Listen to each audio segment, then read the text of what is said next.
Movies I would get up this early on a Sunday for, but I love this film so much.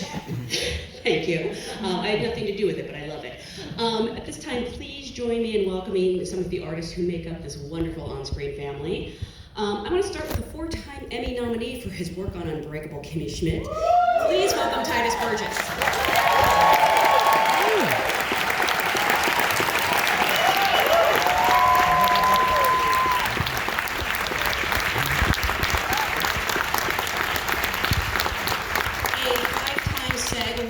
For his work on The Office, and a three-time Image Award nominee. Please welcome Craig Robinson.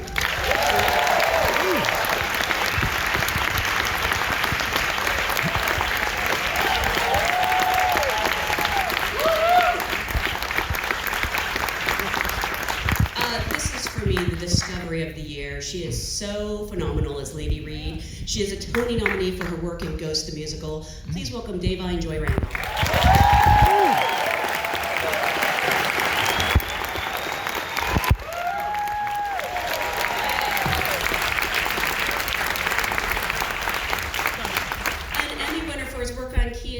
Been recently seen in Veep and recently heard in two of the biggest movies of the year, The Lion King and Toy Story 4. Please welcome Keegan Michael Keegan.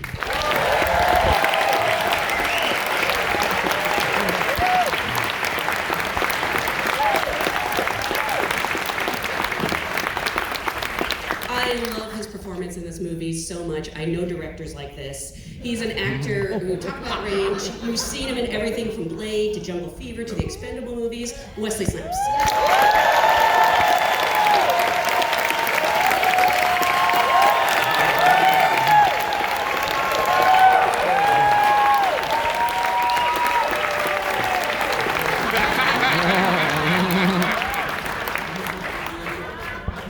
We have a gentleman who, simply put, is one of the best actors of his, or really any generation. Since his debut as a teenager on Saturday Night Live, he's created indelible characters on screens large and small, from Sherman Klump to Donkey, to Axel Foley, to James Thunder Early, to Gumby. I am so thrilled and a little intimidated to welcome Eddie Murphy.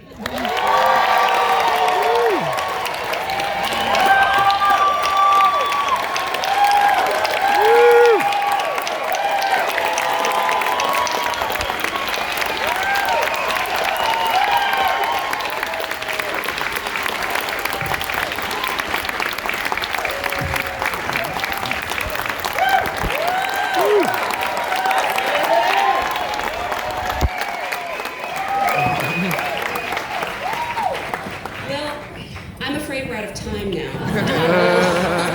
No. I appreciate you guys being here because I know you had your big premiere last night, which I hope you were partying up until now, really. So thank you so much for being here. This is an audience of SAG actors. And apparently directors, judging by old phones. So I actually want to start at the beginning. How did you get your SAG card? What was the job that brought that magical card to you? Me? Sure, let's start with you. 48 hours. I forget that was your first movie. Yeah. Wow. That's 20 years ago. That's amazing. So it was 10 years ago. Yeah. A long time ago. Wesley? I think it was Wildcats. Wildcats, like that. Oh, yeah. What's that called? Wildcats. Do you have a mic? Oh, sorry.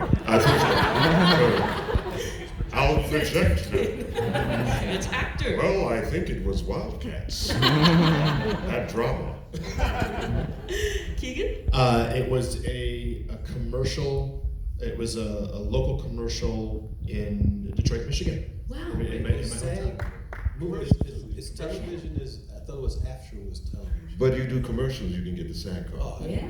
Yeah. So it was a commercial, a local commercial I did in my hometown. What were you selling? It was. I think it was selling one of the Detroit Free Press, one of our local newspapers. But it was something. But it was sport. The commercial was sports oriented for some strange reason. I remember I didn't even have any lines. I was just in that particular moment. I was just sitting and cheering for the Detroit Red Wings. That's what I remember. This just got really provincial. I'm just listening to Detroit. Yeah. Divine? I think mine was Robin Williams' last movie, The Angriest Man in Brooklyn. Oh, wow. It was my first movie. And yeah. Yeah. Craig? An FX show called Lucky. I was Taft Hartley. Breaking out the technical terms. I got my SIG card from Olive Garden commercial, actually. Is that available online somewhere? I don't know. It ran for a long time, so it has to be somewhere. I would love to see that. Well, look how far you've all come. This is, well, I mean, you started with a hit movie out of the gate, so yeah. But I want to start at the beginning. I know every actor here is like 20 years old, and he's in a hit movie. But I mean, you definitely earned it, especially. I'm the only actor that I've ever met that can say I only had one audition. And that makes You're me kidding! Was it for Saturday Night Live? Just one. I'm the only actor that can say Damn. the easiest way ever. So Really lucky. I think the guy that hit the lotto. So every movie has come to you as an offer. Yeah, the first movie I did was 48 Hours, and it was really great.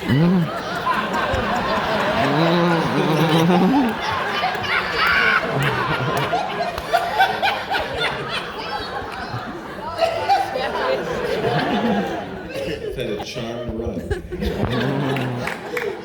You think? What was that Saturday Night Live audition like, though? Was it characters, or did you perform? They don't give you sides, do they? No, the first audition is you come in and there's just one person sitting there, and he goes, "Make me laugh." Oh. You gotta do all your stuff. And he's just sitting there looking at you. Then he goes, "Thank you." And then they leave, and then you go, "I guess I didn't get that." And about 2 weeks later, they called me again, and then it was two people there, and they said, "Make me laugh." And they didn't say anything again. Then a week later, they called me back, and it was three people. And a guy named Mike Zanella sitting in the back. And I did all my thing, and this is the biggest laugh I got. He did like this.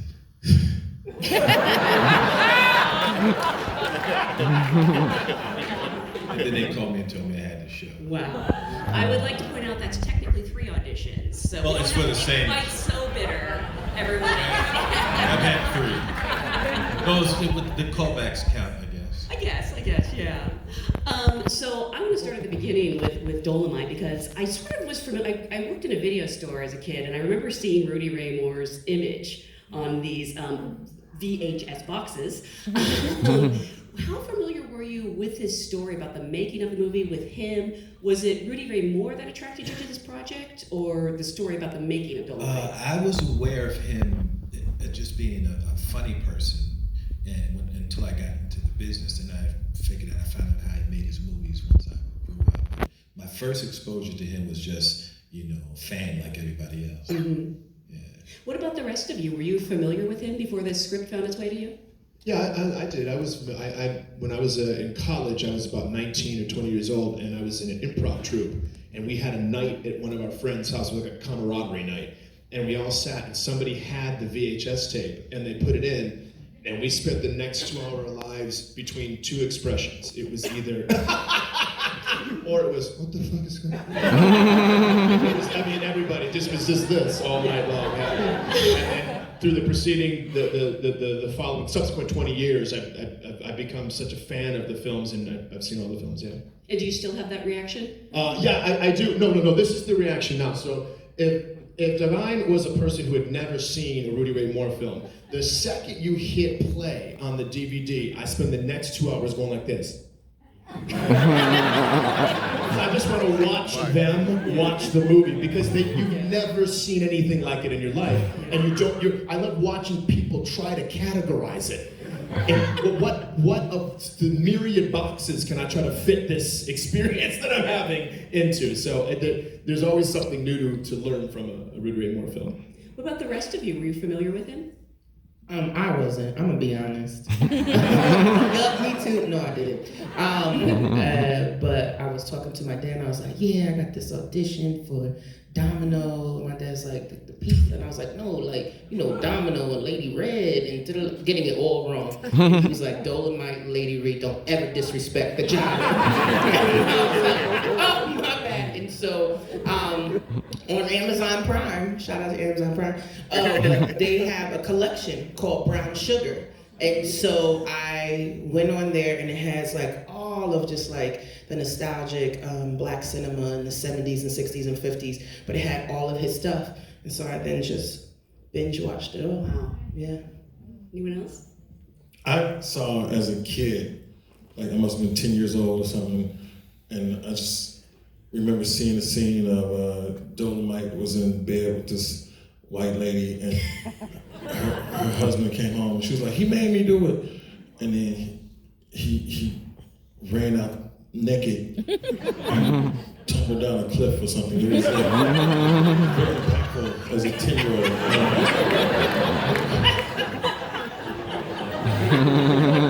And then over the years, the rappers have like held him up, kept him like in the ether. So you are not only the star of this film, you're also a producer on it, and I understand this was sort of a passion project. You've been working on this for, is it 15 years? Yeah, I was trying to get this done years ago. Like back when Rudy was alive, we were trying to get it done and didn't come together. He wanted to go on tour. I was like, "Hey man, we should do a movie." He was like, "Man, we should go on the road together." That's what the people want to see, man. Never came together. For years I was trying to do it. And my understanding is you found the screenwriters who are the amazing duo behind movies like Ed Wood. Yeah, well, I thought his story was kind of Ed Woodsian. Yeah. So I loved Ed Wood, so I was like, "Oh, well, those guys that wrote Ed Wood would be perfect." And then they just so happened to be Rudy Ray Moore fans. It was like, yeah, so just everything fell together. Every now and then, everything falls together. Yeah. That's the best stuff. But it took 15 years. Yeah, but it still fell in the sky. And I understand you also got the wonderful Craig Brewer to come in as a director, who you're working with again on Coming to America too.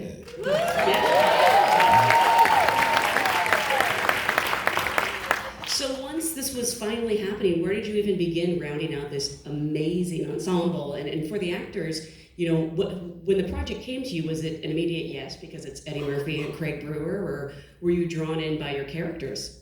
Yes, for me it was. Yeah.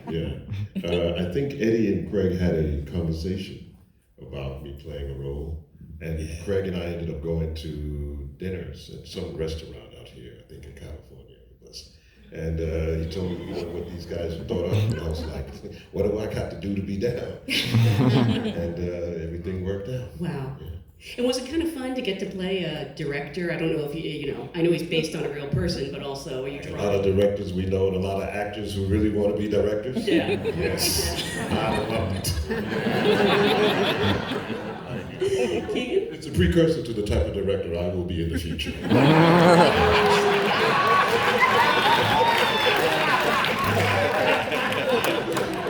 I kind of hope you're serious. I would love to see you direct. No, never. Oh no, it takes too long. Yeah, It takes too long. that I hear. Keegan, what about you?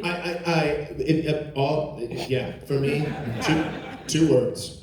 Eddie Murphy. That's all I needed to hear. I would have done any. Bob Odenkirk and I had the same reaction. Like, I will sweep up the garbage. I'll be way in the background. Whatever you need. If he's and then everything. And then it was just like a whole bunch of cherries were dumped on top of the most delicious sundae ever, chocolate sundae. But then Craig Talking, man. Hey, Titus, he talking. the cherry, Craig and Larry and Scott, and I mean Larry and Scott's resume is ridiculous. And then hearing about these as these were lining up, I'm like, no, I think it may have been the easiest decision I've ever made in my career. It could maybe the easiest decision, yeah. And Dave, what was the process like of landing this role? Because By the way, you're also appearing in on Becoming a God in Central Florida right now, and I was like, I saw you like in the space of one day. I was like, this woman is amazing, but you're fairly new to movies. Yeah, this is my second movie, like major. Well, not like, what do they call it? But, no. I did Office Christmas Party, and then I did this. What is it, Blockbuster? See, I don't know. I'm new to this. You said you did a Robin Williams movie too. Yeah, but that was independent. Does that still count? Yes. Okay, so I did three. So I did 3 movies. I've done 3 movies. The independent ones count. Fuck yeah. 3 movies. When I first heard about it, it was like untitled. I didn't know who was involved. The only person I knew that was Craig Brewer. And so I had done Empire, and he had directed me in several episodes. So I was like, oh, okay, I guess this makes sense. But no, for real, it was the breakdown of the character. I had never seen, to be really honest with you, a woman of color, a black woman, to be described in such a way that it was like a love letter to a black woman. And that alone in the breakdown, because y'all know those breakdowns are crazy. Yeah. And it's like degrading, and it's like, you're the pimp, you're the prostitute, so you're the fat bitch over here, and you're like, yes, and I'm gonna go audition for it. Like, I feel great about it. No, you don't, but you sell it. So to see this, it was like, whoa. So without even reading the script, I knew it was really special. And so then I just did a series of auditions, and then towards the very end, they put me in full hair and makeup. And then I had to learn from her party album, or her stand-up, 2 minutes of it, and to do it in her dialect. That was my last audition. Wow. And so I was like, okay. And at that point, they were like, and it's an Eddie Murphy movie. And I was like, fuck. Yeah, and I was like, no pressure. I would just keep doing what I've been doing in the callbacks. They buried the lead on that. No, you know what? That's a blessing though, because I wouldn't have been able to do what I needed to do if they would have said that. Because I would have been like, oh, and let me, try to do something to please, now I gotta do my performance in a way that I think Eddie will like it, or just do the work. So that was a blessing, honestly, to not know that until the very end. Was that a hard role to cast? Because I don't know if you purposely went with someone who was a little newer to movies, or I would have to imagine that probably there were a lot of people who wanted that role. She brought something to it that nobody else brought to it. She brought a layer to the character, an emotional layer that no one else in that did. Like when we, looked at people, we saw a bunch of people that were really funny, but she was the only one that was able to do everything. And it was kind of, as soon as you saw it, it was, okay, it's her. Wow.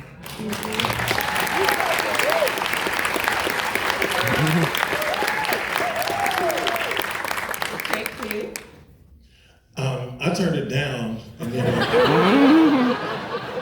Eddie kept calling.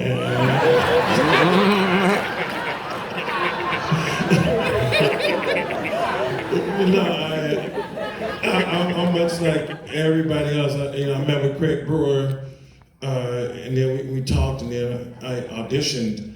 But yeah, I was gung ho to even be considered for this, to be a part of this. Mm-hmm. So yeah, it was a huge honor and blessing. And Titus, for you?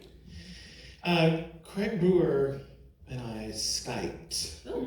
And does my Skype anymore? Okay. So we Skyped, or maybe it was FaceTime, I don't know. But, and he said that Eddie personally requested that. Is this true? Absolutely.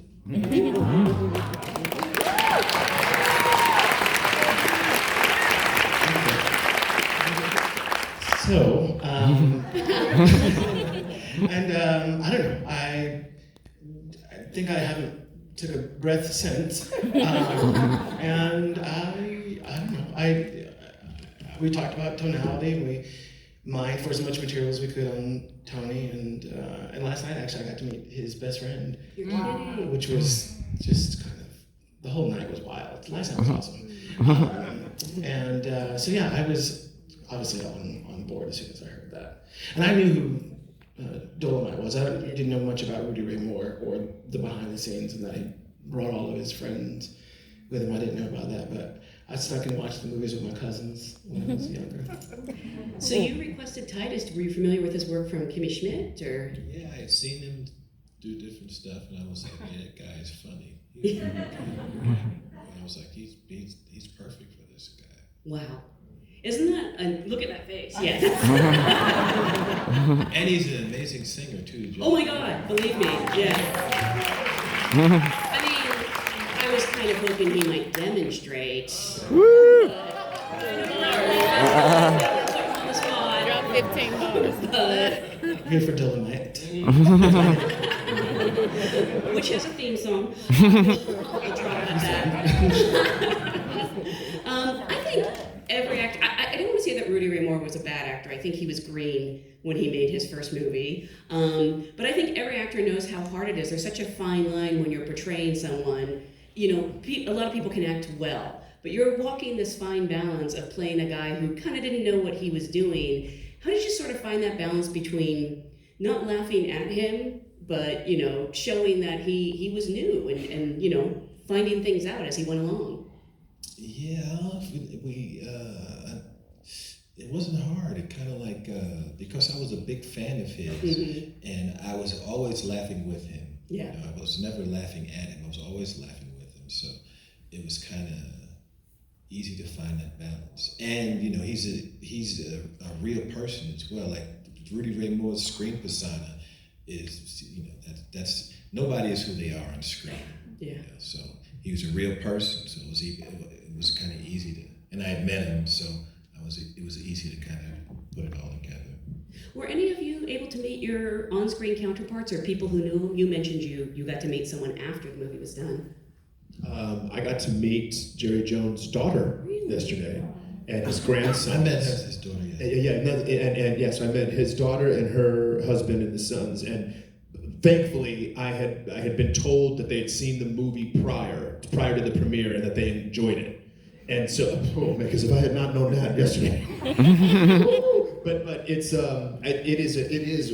a wild experience to watch somebody. You're in this sphere of make believe, even if it's a biopic. You're still in this sphere of make believe, and then real life pierces your sphere, and it's a really interesting experience to have. And I think it's good that you try to find. Way back when, I read years ago in a book, it might have been Laurence Olivier's book on acting, which was like his book about the work. Yes. In that book is when he had talked about, you have to love your character. You know he's a bad guy, or you know she's pompous, or you know he's a cutthroat, but what are the reasons that you would use to achieve whatever it is that you want to achieve in your life as the character? So you have to love the character. You have to find some kind of access point that goes, I'm just trying to live my best life. And then the script helps everybody see them, portray them the way they're supposed to be. So I thought it was nice to meet his family and to get some kind of honor of that real life in there. It was interesting. To prepare, go ahead. I was saying, I met Ben Taylor, who I portrayed last night. Hey, I seen him last night too. You met Ben Taylor was there? Ben Taylor, yeah. And so was Jimmy Lynch, the dude that Mike. Jimmy Lynch was there? We were both there. Oh. You know why you didn't think? Because they was with Bishop Magic Don Juan. It was like, oh, it's just three pimps over there. You're right. It was Ben Taylor and Jimmy Lynch. Yeah, so I got to take a picture with him, and he thanked me for my portrayal of him, which was like, you know, heart-wrenching. It's amazing. Yeah, that's all you can hope for, for somebody like, he was really like giddy about it. Wesley and Devine, because you're playing people who, you can actually see their work on screen. I don't know if you studied them at all. I mean, I know you listened to her album for the audition, but once you had the roles, was it kind of a deep dive, or did you just... Because I wasn't really familiar with Darrell Martin's work, so I had to watch. I definitely watched a few films that he was in. Yeah. And his performance in Dolemite, the original Dolemite. Mm-hmm. So I tried to capture some, even his pattern of speaking. Yeah. In the film as well. Rudy Ray Moore passed away before he could, see this movie come to fruition. But I mean, did you? It's a little cheesy, but did you sort of feel like his blessing, his presence on set? No, I don't want to say I felt that, but I know he would be so Yeah. fucking happy Yeah. that the movie got made, and then it turned out the way it turned out. He would be over the moon. Yeah. Yeah. I would imagine so. And please tell me you kept that purple velvet suit, because that is the greatest suit I've ever seen. Oh no, I didn't keep any of that. The clothes of the 70s are outrageous. Love him. Really uncomfortable. Love him. So uncomfortable, and the shoes and everything. Ruth Carter. The great Ruth Great Carter. Ruth Carter. Yep. She had authentic. Those shoes was kicking my ass. She actually made, Ruth is such a genius. I was in so much pain every day from wearing those platforms, and for some reason, Craig loved to have shots where you're just walking down the street in platforms. It's like, again? Ruth made some Adidas sneakers and put a heel on them, and if you got up from a distance, it looked like I had on white platforms, and if you got up close, it was like, what the hell is that? I kept those. That's amazing. Well, I know you guys have to be at another event, so if everyone can stay seated while they get out. But I just again want to thank you. This is my favorite movie of the year.